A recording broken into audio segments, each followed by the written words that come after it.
अस्सलाम वालेकुम नाज़रीन, आप देख रहे हैं न्यूज टॉक। मैं हूं यशवीन जमाल। नाज़रीन, पाकिस्तानी सियासत आजकल मखमसे का शिकार नजर आती है। किसी भी सियासी जमात का बयानिया क्या है, इस हवाले से वाज़े अबाम पाया जाता है। एक ही जमात के कायदीन के एक मौजू को लेकर मुतज़ाद बयानात दागते और एक दूसरे के ख्यालात की नफी करते हुए नजर आते हैं, गोया जैसे कि अपनी ही जमात के कारकुनों को कंफ्यूज रखने की पॉलिसी पर अमल पैरा हो। अगर हम बात करें आम इंतखाबात में सबसे ज्यादा मकबूल जमात यानी PTI की, तो कई बार पार्टी की सियासी क़यादत और जमाती पॉलिसियों में वाज़े कंफ्यूजन नजर आई। जमात के कई सीनियर रहनुमा कोर कमेटी के फैसलों के खिलाफ बयान देते हुए नजर आए, जिसमें बानी PTI के मंजूर नजर शेर अफजल मरवत सर फहरिस्त हैं। इसी तरह बानी PTI की हिदायत के बरखिलाफ फैसले और उनकी जेल से रिहाई से मुतालिक भी बार बार मुतज़ाद बयानात सामने आ रहे हैं। तहरीक इंसाफ के रहनुमा शेर अफजल मरवत का अपने हालिया बयान में कहना है कि पब्लिक अकाउंट्स कमेटी की सरबराही के लिए बानी PTI ने उन्हें नामजद किया है, लेकिन पार्टी में कुछ लोग नहीं चाहते कि ऐसा हो। ये जो ट्वीट्स जो लगाए गए हैं और इससे पहले भी खबरें आई, मैं आपको एक चीज की तस्दीक करता हूं कि आज से 7 दिन कबल पाकिस्तान तहरीक इंसाफ के कुछ दोस्त गए खान साहब से जेल में मिले और उन्होंने खान को ये कहा कि स्पीकर साहब ने उनको बताया है कि PMLN को शेर अफजल खान मरवत कबूल नहीं है। तो जिसके बाद उन्होंने खान पे जोर दिया कि आप मुतबादिल का नाम दें, और खान ने इसके जवाब में कहा कि ये इख्तियार नून का नहीं है बल्कि अपोजिशन का है और मेरा है, और मैंने जो नाम दिया है वो रद्द कर दें, पब्लिक अनाउंसमेंट कर दें। तो लेकिन ये नहीं हो सकता है कि मैं मुतबादिल का नाम दूं। जी, इसी तरह आम इंतखाबात के मामले पर भी हमने देखा कि टिकटों की तकसीम पर भी पार्टी के अंदर से बहुत से लोगों के ना सिर्फ तहफुजात सामने आए, बल्कि बानी PTI की हिदायत के बरखिलाफ नून लीगी उम्मीदवार को गुजरावाला से टिकट भी जारी किया गया और बाद में पार्टी की आदत एक दूसरे को इस अमल का इल्जाम देती हुई नजर आई। हाल ही में होने वाले ज़िमनी इंतखाबात का मामला भी आम इंतखाबात से कुछ मुख्तलिफ नहीं। MA8 बाजौर से मुबारक ज़ेब, जो कि मकतूल PTI कारकुन रेहान ज़ेब के भाई हैं, को बानी PTI इमरान खान की हिदायत के बावजूद टिकट जारी न किया जाने की बातें भी सामने आ रही हैं। मुबारक ज़ेब ने खुद इस बात का इतराफ भी किया है कि उनको वज़ीर आला खैबर पख्तूनख्वा की जानिब से इंतखाबात से दस्तबरदार होने की सूरत में सरकारी नौकरी और करोड़ों रुपए की ऑफर भी की गई। गुज़िश्ता रोज बानी PTI से वकला की मुलाकात के बाद ये बात मंजर आम पर आई कि बानी PTI इमरान खान ने मकतूल रेहान ज़ेब के भाई मुबारक ज़ेब को बाजौर का टिकट देने की हिदायत की थी, लेकिन ऐसा नहीं किया गया। खान शहीद के भाई को टिकट दिया गया था खान साहब की तरफ से। जी, खान साहब ने कहा कि उनकी कुर्बानी है, मैं कंसीडर करता हूं, तो मैंने डायरेक्शन दी थी कि उसको टिकट दिया जाए, लेकिन उसको नहीं दिया गया। दूसरी साइड को दूसरे को दिया गया, लेकिन मैं समझ रहा हूं कि उसको वायलेशन हुई, उसकी रिपोर्ट मैंने तलब की है। जी, अब अगर बात की जाए बानी PTI की जेल से रिहाई की, तो इस हवाले से भी तहरीक इंसाफ की क़यादत में एक वाज़े अबाम और मखमसा पाया जाता है और PTI की आदत की जानिब से लगातार इस हवाले से मुख्तलिफ दावे सामने आ रहे हैं। तहरीक इंसाफ की क़यादत की जानिब से रमजान से कबल बानी PTI की जेल से रिहाई का दावा सामने आया। इसके बाद रमजान के वक्त में बानी PTI की जेल से रिहाई की खुशखबरी कारकुनों को सुनाई गई। फिर ईद से कबल बानी PTI की जेल से रिहाई का लॉलीपॉप कारकुनों को दिया गया। जब इस वादे के नताइज भी सामने न आए तो तहरीक इंसाफ ने पैंतरा बदलकर कारकुनों को एक और लाल बत्ती के पीछे लगा दिया कि ईद के बाद बानी PTI अवाम में होंगे और इसके लिए तहरीक चलाने का ऐलान भी किया, जिसके लिए मुल्क भर में जलसे जुलूसों की तारीखों का ऐलान भी सामने आया। लेकिन इन तारीखों के हवाले से भी मुतज़ाद बयानात सामने आने लगे। असद कैसर की जानिब से कराची में जलसे की तारीख 28 अप्रैल मुकर्रर की गई। इस हवाले से एक वीडियो पैगाम भी जारी किया गया, लेकिन अब उनकी जानिब से एक नई तारीख का ऐलान मैनचेस्टर में बैठकर सामने आया है और ऐलान के मुताबिक अब कराची का जलसा 28 अप्रैल के बजाय 5 मई को किया जाएगा। मैनचेस्टर में बैठकर बानी PTI की रिहाई के हवाले से भी असद कैसर ने एक नया दावा कर दिया है। असद कैसर का कहना है कि बानी PTI इमरान खान इस माह के आखिर में जेल से बाहर आ जाएंगे, लेकिन बानी PTI को खुद अपने पार्टी रहनुमाओं के बयानात पर एतमाद नहीं है। इमरान खान की बहन अलीमा खान का कहना है कि इमरान खान सितंबर से कबल जेल से बाहर नहीं आ सकते। तहरीक इंसाफ की क़यादत का ये कंफ्यूज बयानिया उनके सियासी मुखालफिन को बातें बनाने का मौका फराहम कर रहा है। मुस्लिम लीग नून के रहनुमा ख्वाजा आसिफ का PTI की आदत पर तनकीद करते हुए कहना है कि वर्करों को और वोटों के हौसले कायम रखने के लिए महज बोल बच्चन से काम लिया जा रहा है, जिसका सबूत ज़िमनी इंतखाबात में तहरीक इंसाफ के वोटरों का टर्न आउट है। जिस बात का ताना ख्वाजा आसिफ अपने सियासी मुखालफिन को मार रहे हैं, उससे उनकी अपनी जमात खुद मुबर्रा नहीं, क्योंकि बयानिया के हवाले से जिस कंफ्यूजन का शिकार PTI है, इसी कंफ्यूजन का शिकार मुस्लिम लीग नून भी नजर आती है। और हालिया दिनों में लीगी कायदीन की जानिब से भी कई बातों पर मुतजाद बयानात सामने आते रहे हैं, चाहे नवाज शरीफ की चौथी बार वज़ीर आज़म बनने की बात हो या फिर मईशत की बहाली और महंगाई में कमी के हवाले से अवाम से किए जाने वाले वादे। लेकिन यहाँ सवाल यह है कि सियासी जमातों की जानिब से यह कंफ्यूजन फितरी है या इरादतन है। जी व्यूअर्स, इन सभी इशूज पे बात करने के लिए हमारे साथ मौजूद है सीनियर सियासतदान है, पाकिस्तान तहरीक इंसाफ के सीनियर रहनुमा है, मेंबर है नेशनल असेंबली के शेख वकार हकीम साहब ने हमें ज्वाइन किया। बहुत शुक्रिया सर आपका आपके वक्त के लिए, और जो बहुत एक लंबी आपकी एब्सेंस थी उसके बाद आप पहली दफा आज मेरे शो पे तशरीफ लाए,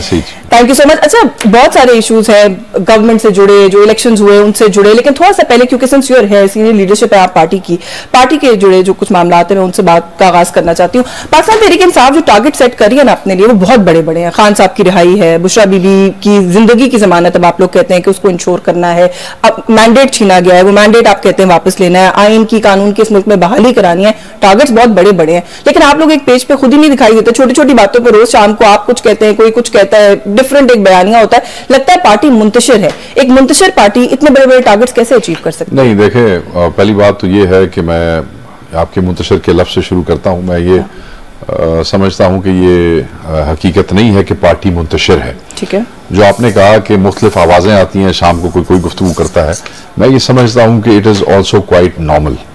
इसमें भी कोई एबनॉर्मलिटी नहीं है। यहाँ पे जो हुकूमत वक्त होती है, जिसका वजीर आजम होता है, जिसका अपना सदर होता है, जिसकी कैबिनेट होती है, वहां भी कुछ होता वहां पे जो कैबिनेट है, जो वजीर आजम हेड करता है, वहां पे 6 वजीर आपस में शाम को आप देखें कोई क्या कहता है और कोई एक दूसरे की टांगे खींचते हैं। हमारी पार्टी के साथ तो जबर हुआ है, जुल्म हुआ है, पार्टी को हेडलेस किया गया है, पार्टी की लीडरशिप को जेल भेज दिया गया, पार्टी के नीचे 8,500 आदमी, औरतें, बच्चे जेल चले गए।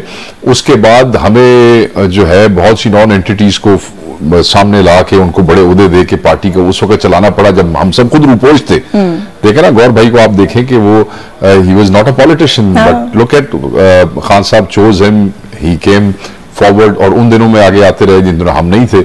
उमर यूसुफ भी रूपोशी में थे, गौर साहब भी, अब he was not a politician. So जिस पार्टी के ऊपर और जिसके इलेक्शन में ऐसे मैंडेट चोरी किया गया हो जैसे हमारा किया गया है, फिर जो लोग जीत गए उनको बाद में ईसीपी में या ट्रिब्यूनल्स के अंदर जो है वो, तो उसके बाद भी जो पार्टी अभी तक सिर्फ एक डिफेक्शन हुई, वो जो वसीम कादर जो है लाहौर वाला बेशरम आदमी, वो वहां पे गया। उसके अलावा मुझे बताएं, इतनी हिम्मत, इसको आप मुंतशिर कहेंगी? इतना जबर, इतना जुल्म, इतना नफ्सियाती टॉर्चर। तो मैं ये समझता हूँ कि 8 फरवरी से पहले आप मुंतशिर नहीं थे। अब उससे पहले भी सिंगल लार्जेस्ट पार्टी बनकर आवाजें आ जाती थी, उससे पहले मुख्तलिफ आवाजें आ जाती थी। अगर आप थोड़ा सा मीडिया को होमवर्क करें तो आप उस वक्त भी मुख्तलिफ आवाजें मिलेंगी।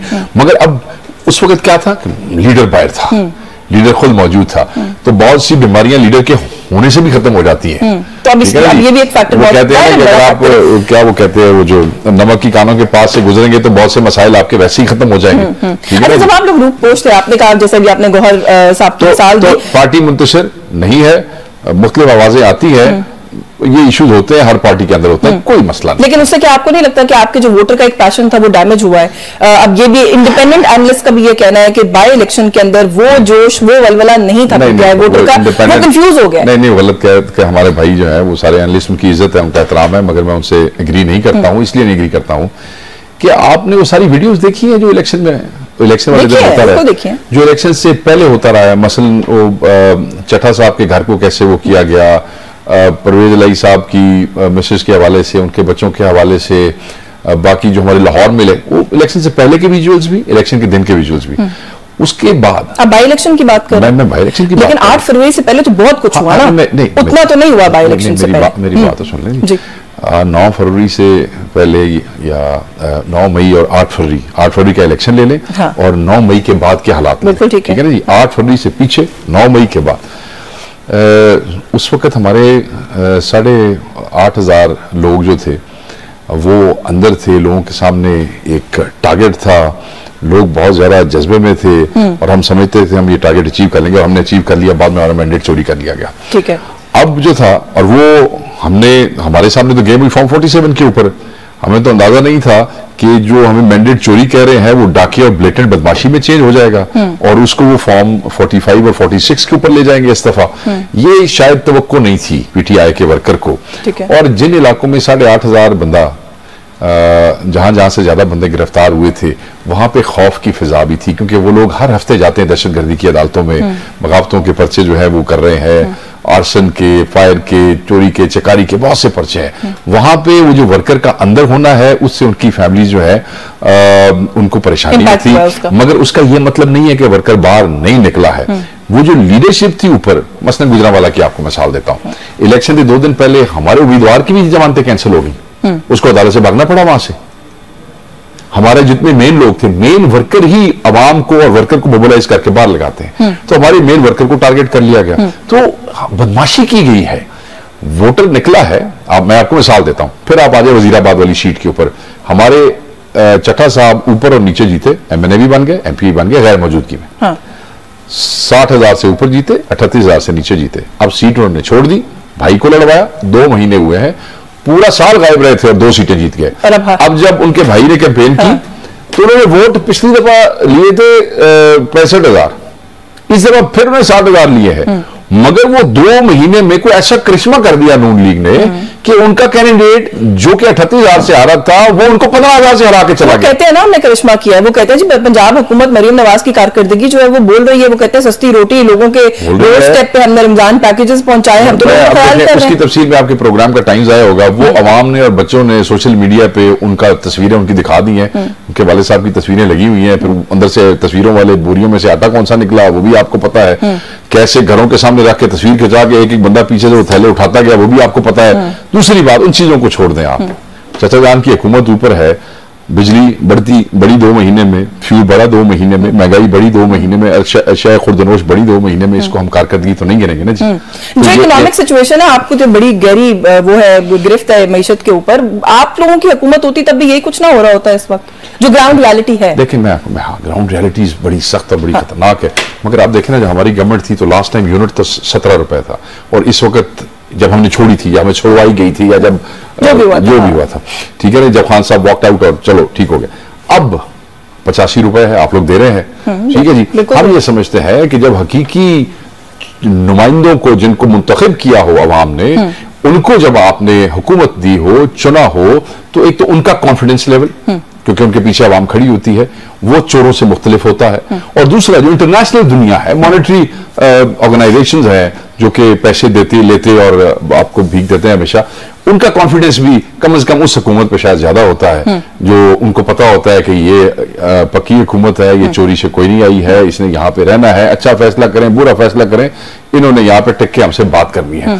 सो कॉन्फिडेंस लेवल चाहे इंटरनेशनल एस्टेब्लिशमेंट का हो और लोकल का वो हो जाता है जी।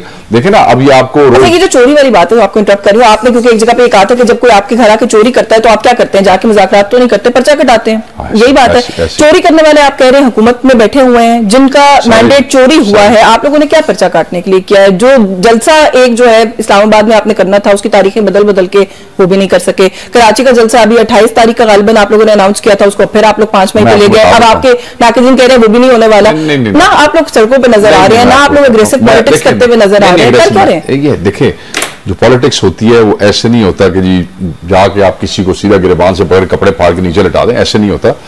जो जदोजहद होती है सियासी, उसमें फेजेज आते हैं। हमारा पहला फेज था, हमने इलेक्शन लड़ा, हम पार्लियामेंट में गए, हम समझते थे कि वहां ताकत से हम अपनी हुकूमत लाएंगे और उसके बाद इन नाचाबी का हम फैसला करवाएंगे फोरम से, ठीक है जी। अदालतें हैं, ऑफिसर्स हैं, 2 नंबर ऑफिसर्स फारिग करेंगे, ध्यानदार लोग लगाएंगे जो फैसला करेंगे कि किसने गलत किया। मगर हमसे आपको इनसे उम्मीद थी, फिर बात है गवर्नमेंट लाने के बाद हम करेंगे। अगर हमें हुकूमत मिलती तो हमने ये 2 नंबर कमजोर बोझल और जालिम अफसर तो यहाँ नहीं ना छोड़ने थे ना जी, हमने अच्छे बंदे उठा के लाने थे और फिर उन्होंने फैसले करने थे। खैर वो नहीं हो सका। अब उसके बाद हमारे पास क्या फोरम था, उसके बाद अगला फोरम हमारे पास था इलेक्शन कमीशन। हमने इलेक्शन कमीशन में जदोजहद की, मैं ये वर्कर को भी बता रहा हूं आपके वजह से, वहां से भी आपने देखा कि कोई मजा कोई नहीं आया। उसके बाद हम चले गए अदालतों के अंदर जी, अदालतों में भी हमें शुरू में कोई खास रिस्पॉन्स नहीं मिला जी। अब आके हमारे 4 MNA जो है वो बड़ी मेहरबानी है रूल ऑफ लॉ के हवाले से, जो जजेस हैं लाहौर हाई कोर्ट के अंदर, पेशावर की जुडिशरी ने बड़ी मेहरबानी की और उन्होंने इंसाफ के असूलों के तहत फैसले, हमारे 4 MNA वापस आ गए जी। तो ये एक फेज था। अब आया ये इलेक्शन, इस इलेक्शन के अंदर अगर ये इलेक्शन में बदमाशी ना करते, धांधली ना करते, चोरी ना करते, तो चीजें इन्हीं फोरम्स के ऊपर बड़े अच्छे तरीके से मैनेज हो सकती थी, यानी कि हमें इंसाफ की तवक्को हो गई थी कि जज हमारा मैंडेट जो है वो आप वापस करें। अब आपने बदमाशी करके साबित कर दिया कि जी ठीक है हम फॉर्म 47 नहीं होने से तो 45 और 46 भी लेके खा जाएंगे। हाँ। ठीक हो गया, वो खा गए, मारे ठीक है जी। और आप देखें ना, अब तो ये किसी पर इल्जाम नहीं लगा सकते। पहले तो कहते थे नहीं जी हमें तो नहीं पता, किसी ने कर दिया। वो हम किसी कौन है, पंजाब में तुसी बैठे होते, चाचा जी बैठे नहीं, तुसी हो सारा कुछ। ठीक है, ब्रेक ले लो, ब्रेक से वापस आएंगे तो इस पर बात करेंगे कि जब पीटीआई की गवर्नमेंट थी, गवर्नमेंट जाने के बाद आप लोग भी इस बात का इतराफ करते रहे कि ऊपर यहाँ हम बैठे थे लेकिन ऊपर कोई और ही था। आज इनको क्यों कहते हैं कि आज ये जो है सारा कुछ चलाने? एक बात है, दूसरा जिन फोरम्स की आपने बात की है, आपके इंट्रा पार्टी इलेक्शंस पर उन्होंने फिर एतराज लगा दिया। इस पर भी बात करते हैं इस ब्रेक के बाद। हमारे साथ रहिए।